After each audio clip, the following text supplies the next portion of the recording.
We haven't seen certainly any compromises or any sort of access to election equipment across the United States at this point. But our planning factor is looking back at 2016, see what the Russians conducted in terms of spear phishing campaigns and other sorts of attacks at state and local networks, and working to ensure that those sorts of events can't happen again. We're not seeing anything anywhere remotely close to 16. When I look back at 16, I think based on the access they had no access to vote tabulation machines, so they couldn't actually technically manipulate the vote.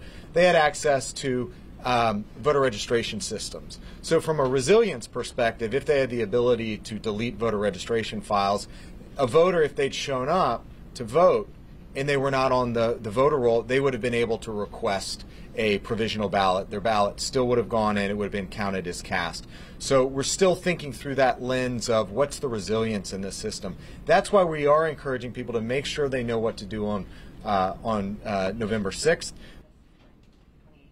Yeah, so when you think back to 2016 and the intelligence community assessment, there were three buckets of activity. One was this technical hacking of election infrastructure. The second was the hack and leak against political campaigns.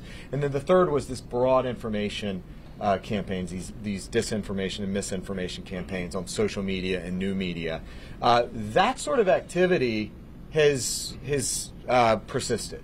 We continue to see Russians and increasingly Iranian and other Chinese actors continue to use social media to influence the American public, to sow discord and increase divisiveness. That's something that is probably just a tool of the trade for them right now, so we continue to see that activity. We're not seeing the activity. 2016 had a long lead up of spear phishing campaigns. This goes into that third bucket of social media manipulation, traditional media manipulation.